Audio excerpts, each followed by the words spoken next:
Assalamualaikum warahmatullahi wabarakatuh. Selamat datang kembali di channel saya. Oke, buat teman-teman semua, hari ini saya bakalan buat konten bersama sepupu saya. Sebelumnya perkenalkan sepupu saya, namanya Restu Kamaru. Dan di sini kami bakalan buat konten paranormal experience ya teman-teman, dimana kami bakalan bercerita pengalaman horor yang mungkin pernah kami alami, seperti itu. Dan seperti biasa buat teman-teman semua, jangan lupa like, comment, share, and subscribe, karena subscribe itu gratis. Oke?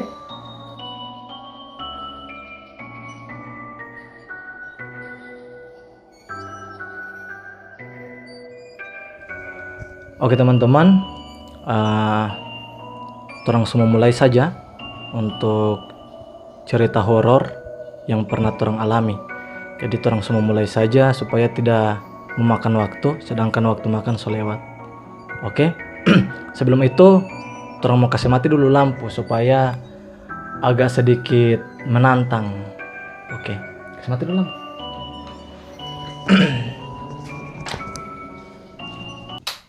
Oke teman-teman, sekarang lampu torang so kasih mati. Jadi torang semua mulai saja. Sekarang sudah masuk pukul, tunggu saya lihat dulu ya. Sudah masuk pukul 00.45 waktu Indonesia Barat. Oke. Jadi yang bakalan mulai cerita ini Ana dulu. Pengalaman horor yang pernah Ana alami. Pengalaman horor yang pernah Ana alami, mungkin yang paling bikin takut itu pada saat Ana mau melakukan pendakian di salah satu puncak yang ada di Kabupaten Bonbolang. Jadi Ana tidak boleh menyebutkan di mana itu puncak, cuman yang pasti ada salah satu puncak yang ada di Bonbolang. Jadi waktu itu Ana dan teman-teman terang sekitaran ada berapa orang ya? Terang sekitaran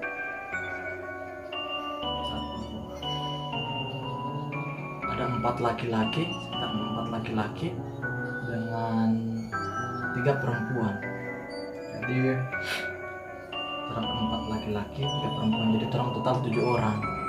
Jadi waktu itu torang sebenarnya subaku janji mau mendaki itu jam 3. Cuman karena baku-baku tunggu dengan teman-teman lain, akhirnya torang berangkat itu sekitaran jam 5. Sekitaran jam 5 torang berangkat. Itu pun pas terang jam 5 itu so di bawah puncak, itu pun terang masih dulu karena kebetulan kan capek kan. Jadi masih dulu. Selang semua mendekati maghrib, terang semua mulai berjalan. Pas di semua mulai mendaki itu, terang di situ mulai timbulkan keanehan. Maunya so ada yang jaga mengganggu lah. Cuman terang tidak ambil pusing karena kurang kaya kan. Perempuannya semua takut. Jadi terang ambil santai. Pas orang berjalan semula jaga naik ke puncak. Sebelum sampai di pos pertama itu, di situ Ana sempat, ini asli nyata sumpah demi Allah. Pas Ana semua naik, sebelum semua sampai di pos pertama, ini kan kiri kanan jurang. Cuman pas semua mendekati pos pertama itu, Ana sempat dapat lihat di sebelah kiri itu ada yang berdiri ini. Yang pastinya dia pakai putih lah. Ana tidak bisa bilang dia pocong atau mungkin dia timba kunti, Ana tidak tahu. Cuman yang pastinya asli real, nyata, dan itu nyata sekali. Jadi dapat lihat secara logika tidak ada yang orang yang mungkin berani berdiri di posisi jurang begitu kan, tidak mungkin. Otomatis kan siapa lagi kalau bukan orang, siapa lagi kalau bukan orang, maunya siapa lagi kalau bukan setan latih. Jadi di situ anak tidak hiraukan, di situ anak hiraukan, anak sudah bikin kerja terang sampai pos 1. Akhirnya pos 1 terang istirahat, dan tidak lama terang istirahat, minum air, baru basa-basi apa, terang lanjut perjalanan mau menuju ke pos 2. Di sini mulai banyak gangguan. Pas mau berjalan ke pos 2, sebelum sampai di pos 2 itu, yang taman perempuan dari kota ini, ya di situ semulai bilang capek, sebarat DP belakang lah apalah. Cuman ya terang pikir positif saja, karena kebetulan kan namanya mendaki pasti capek kan. Cuman dia bilang barat DP belakang. Karena semua mendekati pos 2, semua dekat di pos 2, di situ dia ternyata pingsan. Posisi ini banai, tanjakan, dia pingsan. Terang kalang kabut, tidak tahu kan sungguh apa. Akhirnya dia pingsan. Terang berusaha mau kasih sadar. Ternyata ini taman laki-laki satu orang bilang bahwa yang mana dia juga ini sering kesurupan. Di situ mulai tidak senang perasaan, mulai banyak suara. Ada ini orang posisi pas dia pingsan itu selesai sholat isya. Itu belum sampai pos 2, baru pertengahan jalan mau ke pos 2. Jadi dia di situ sempat sadar, tapi dia posisi sadar itu dia linglung. Dia bahagia kesana kamari macam tidak tahu apa-apa gitu.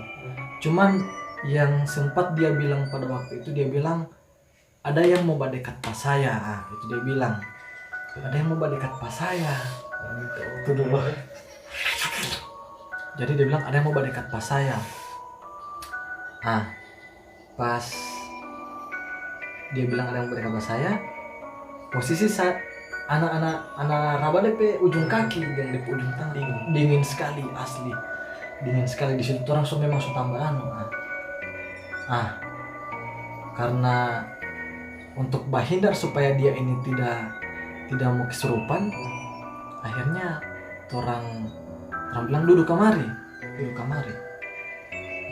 Pada saat dia duduk, ternyata dia dapat lihat ini sosok ini di belakang panah. Ya Allah, sudah didengar auto dulu. Jadi dia bilang posisi ini, sosok ini di belakang panah. Pada waktu itu memang betul besar kepala, merinding. Cuman berusaha melawan begitu, karena jangan sampai kan bikin celaka patoran.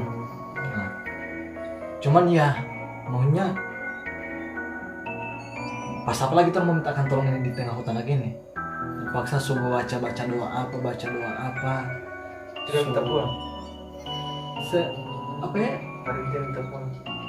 Pada waktu itu dia maunya belum bilang mau pulang atau apa, cuman dia bilang ini ada yang mau masuk, ada yang mau dekat pada dia begitu.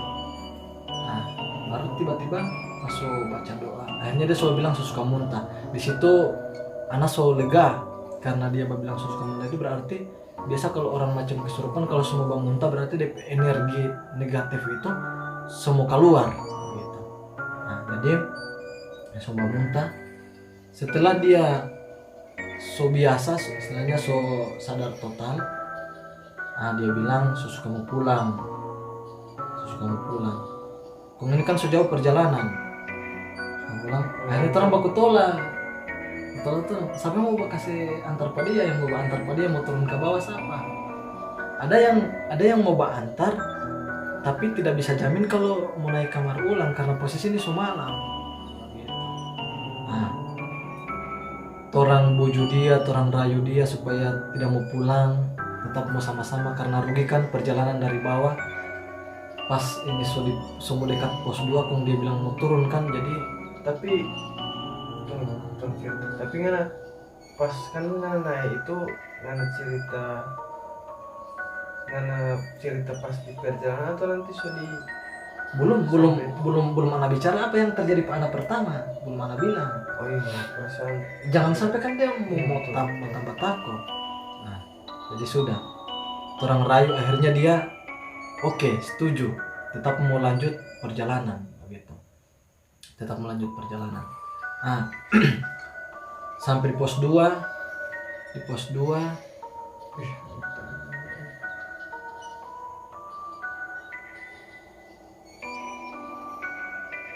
ada suara menangis asli, sumpah demi Allah.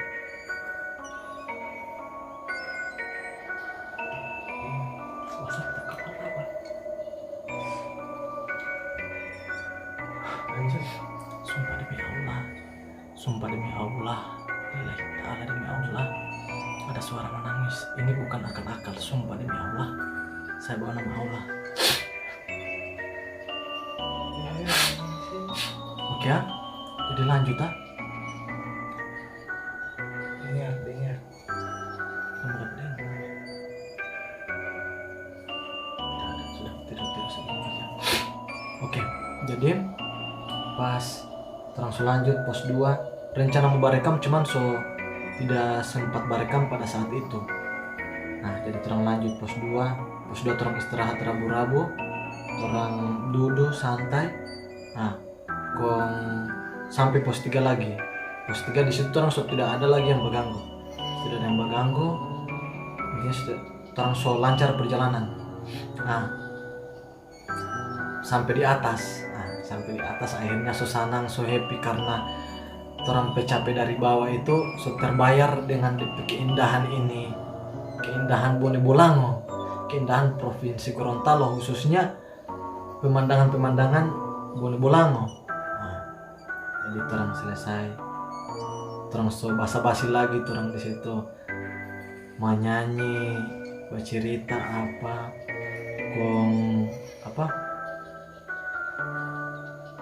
orang sementara bercerita itu aman kan, hening. Posisi cuma orang itu yang nanjak pada saat itu, cuma orang. Nah, jadi pas orang sementara bercerita, waktu itu kalau tidak salah masuk setengah 12.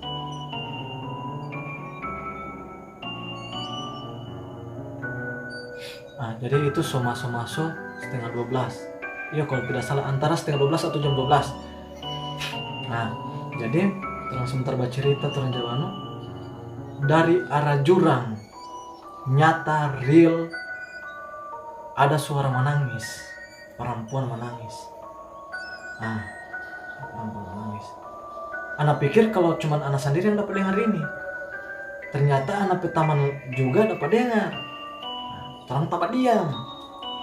Terang tak diam karena terang kan baku campur kan, sudah takut saya sama sudah takut.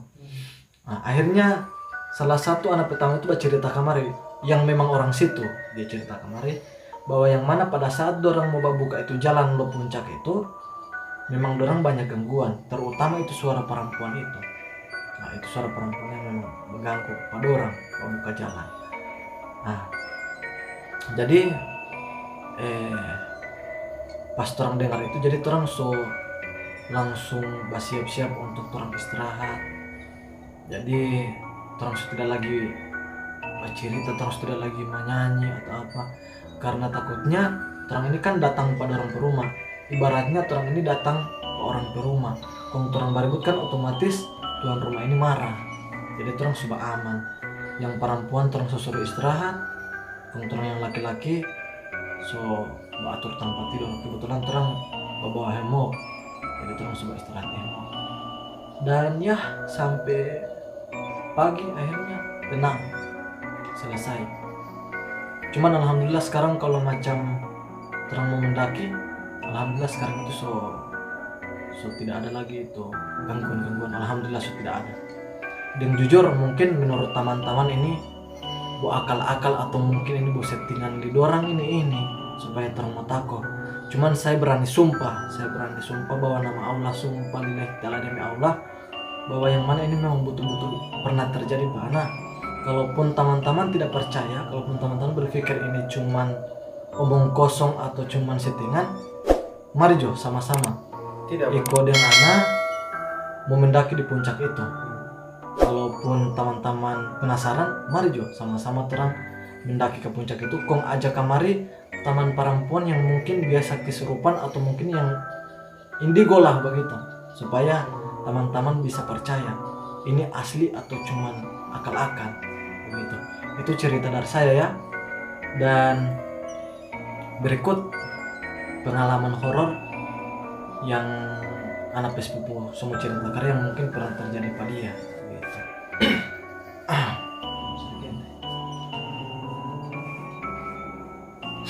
Oke, next lanjut.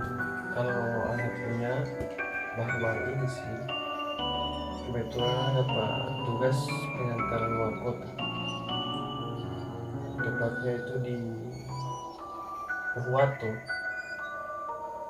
tapi anak tidak mau bilang DP desa di mana, DP tampa di mana, yang jelas di Purwato. Pas ini kejadian ini, pas anak baru sampai dari antar barang, nah, anak petaman olo masuk dari kampus lain, orang bercerita anak taman ini yang di kampus ini dia tuh sopir bercerita tentang kejadian di kamar nomor 19.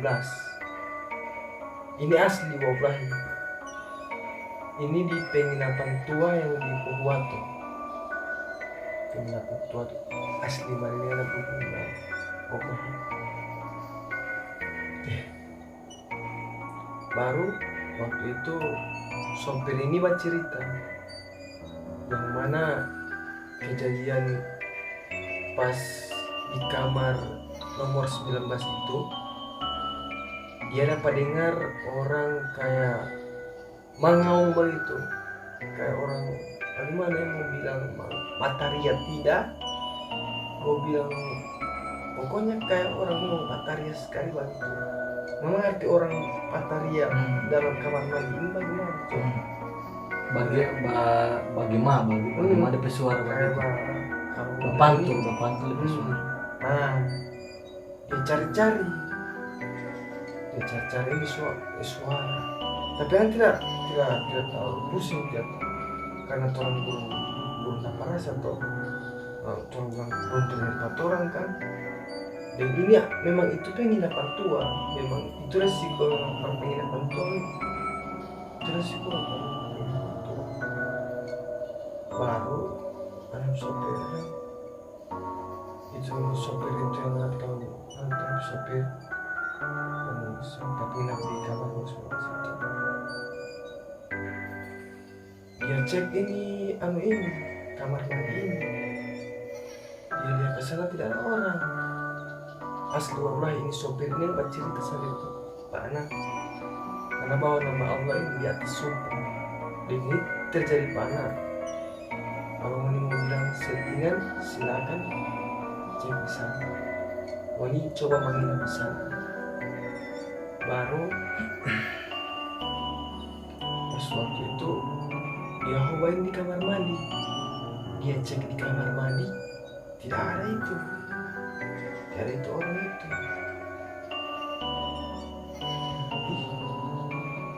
tidak ada ini. Sudah pikiran pusing. Iya, kita saja. Baru tiba-tiba DP ada yang mau ini sopir ini dulu ini dia diinjak. Sudah cerita kita. Coba deh. Oke, jadi teman-teman ini pintu terbuka sendiri. Sumpah demi Allah, terbuka ya.